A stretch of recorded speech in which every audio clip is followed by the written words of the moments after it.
ಓಂ ಶ್ರೀ ಪದ್ಮಾವತಿ ನಮಃ.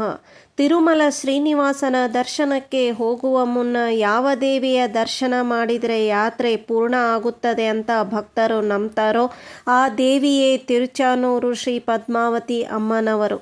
ಇವತ್ತು ಈ ವಿಡಿಯೋದಲ್ಲಿ ಪದ್ಮಾವತಿ ಅಮ್ಮನವರ ಇತಿಹಾಸ, ದರ್ಶನ ವಿಧಾನ, ಸೇವೆಗಳು ಮತ್ತು ಭಕ್ತರಿಗೆ ಉಪಯೋಗವಾಗುವ ಮಹತ್ವದ ಮಾಹಿತಿಯನ್ನು ತಿಳಿಯೋಣ.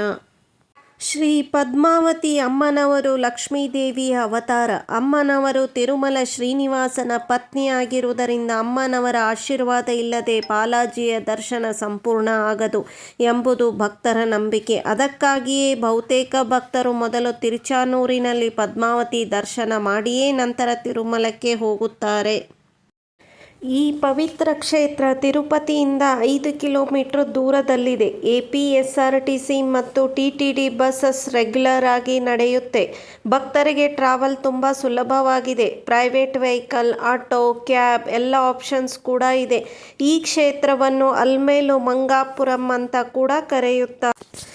ದರ್ಶನ್ ಟೈಮಿಂಗನ್ನು ನೋಡೋದಾದರೆ ಸಾಮಾನ್ಯ ದರ್ಶನ ಬೆಳಗ್ಗೆ 5:30ರಿಂದ ರಾತ್ರಿ 9 ಗಂಟೆವರೆಗೆ, ಉಚಿತ ದರ್ಶನ ಮತ್ತು ಶೀಘ್ರ ದರ್ಶನ ಎರಡೂ ಇರುತ್ತೆ. ಶ್ರೀ ಪದ್ಮಾವತಿ ಅಮ್ಮನವರ ದರ್ಶನಕ್ಕೆ ಸ್ಪೆಷಲ್ ಎಂಟ್ರಿ ₹200 ಪ್ರತಿ ವ್ಯಕ್ತಿಗೆ. ಆನ್ಲೈನ್ ಮತ್ತು ಆಫ್ಲೈನ್ ಎರಡೂ ರೀತಿಯಲ್ಲಿ ಟಿಕೆಟ್ ಬುಕ್ ಮಾಡಿಕೊಳ್ಬೋದು.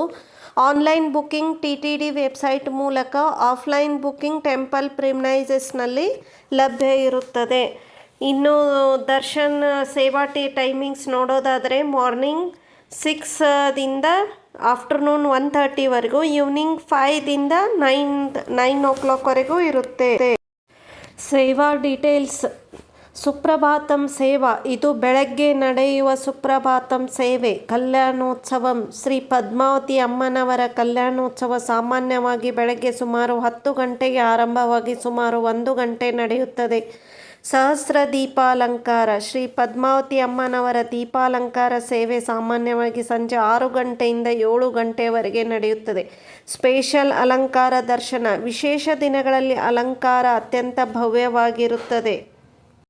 ಶ್ರೀ ಪದ್ಮಾವತಿ ಅಮ್ಮನವರ ದೇವಸ್ಥಾನದಲ್ಲಿ ಭಕ್ತರಿಗೆ ಪ್ರತಿದಿನ ಉಚಿತ ಅನ್ನದಾನ ವ್ಯವಸ್ಥೆ ಇದೆ. ಎಲ್ಲರೂ ಭಕ್ತಿಯಿಂದ ಸೇವೆ ಸ್ವೀಕರಿಸಬಹುದು.